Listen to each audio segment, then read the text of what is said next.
Trump's lawyers was like, what y'all heard? You ain't hear that. It's the politics fix.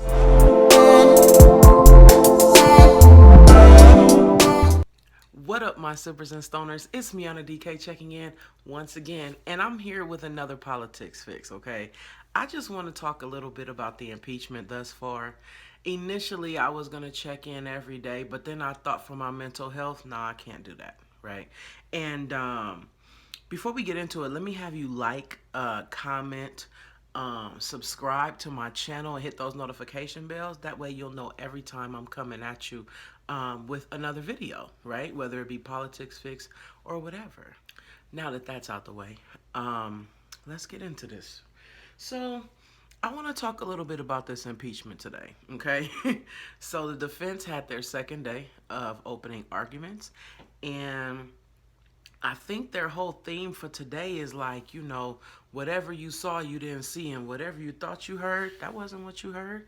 And listen, the president, we're not going to talk about anything that he did wrong. We only going to talk about the process, but we're going to talk about what everybody else did wrong because that's important. It's just not important what the president did wrong. And if he did it wrong, he has every right to do it because he's the president. Listen, y'all, it was an exhaustive day of utter freaking bullshit. Okay? That's pretty much what it was. I don't understand even what they're thinking. This supposed to be a dream team defense team. You understand what I'm saying? Dream team 2 or whatever the fuck they trying to call it. If that's the case, then why wouldn't they give us more facts? I don't know.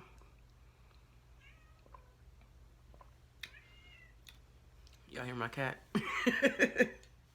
You had the president's lawyers, different ones getting up there at different times, right?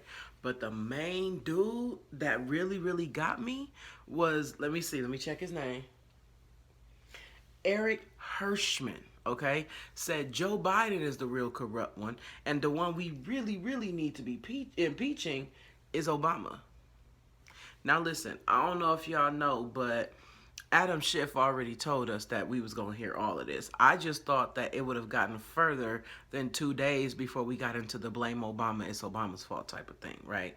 So, obviously Obama was there and made Trump dial. Maybe he pushed Trump's fingers. I don't know. Anyways, so that was among the ones. Pam Bondi, who, remember, got that kickback from the White House while she was what was she, the attorney general for Florida? So she lost her job for, campaign finance stuff, and now she works for the Trump White House. Isn't it just awesome? Anyway, so she got up and spent the whole time talking about Joe and Hunter Biden, because obviously they must have been in the room when he bribed the Ukrainian president. I don't know, but either way, whatever Trump did, we don't want to discuss, but we definitely want to discuss everyone else because their shit is definitely worse. It seems as if that's the approach that they're taking. And like, okay, so I don't know if y'all know, but Lev Parnas has been dropping little videos and recordings here and there, right? To let everybody know, like, listen, I got more. If I disappear, it's all coming out type thing, right? So he definitely dropped a couple of recordings over the weekend where it was we heard Trump say take her out, and in terms of the ambassador Yovanovitch, right? We also heard a recording where Trump was like, yeah, Bernie is the only one that I was hoping Hillary wouldn't have picked because Bernie is great on trade, Bernie is this, Bernie is that. He the only one that Trump is scared of. And now we have it on tape, right? That was over the weekend. And then last night, well, this is technically last night. It's 2 in the morning. Okay, so yesterday though, yesterday was Monday. So Sunday night, an excerpt from John Bolton's book came out. Like, yeah, so it was definitely a quid pro quo. He definitely told me that he was holding up the aid until an investigation was started on the Bidens. So now the whole thing is witnesses. We still don't have witnesses. Now, I thought it was interesting that the lawyers argued all day their opening arguments and never mentioned none of this, right? They just act like it simply didn't happen until the very, very, very, very, very, very end of the night, sort of like in passing, right? Even more than that, I think it's interesting how the Republicans are now turning their back on John Bolton, who's been a lifelong conservative, maybe the neocon wing of the party, but he's been a Republican forever. And he was a Fox News contributor. So it was just very interesting to see yesterday how all of the Republicans slowly started to turn on him, and Fox News as well. And so it's like, oh, that's how the Republicans work. I mean, that's what it is, you know. Once you break ranks, well, it's fuck you, you know, and that's pretty much what's happening with John Bolton. But he does make it very necessary for witnesses. Now, let's talk about these vulnerable Republicans, right? Bro, they're not gonna break with their party. They're not.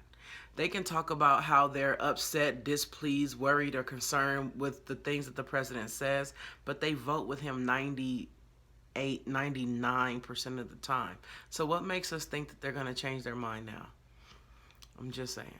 That's really all I have to say about those vulnerable Republicans, and I hope they all get primaried. That's all I'm saying. Anyways, I also thought it was interesting, very, very interesting, that Lev Parnas has pictures with almost every person on Trump's legal defense team.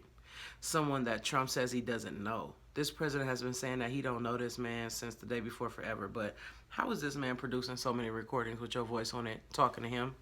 How? Because you don't know him. And the Republicans are still trying to defend him, and it really just makes me sick. Hold on, let me light my weed. So, in my opinion, they're gonna acquit. But in the process, they're going to show exactly who they are.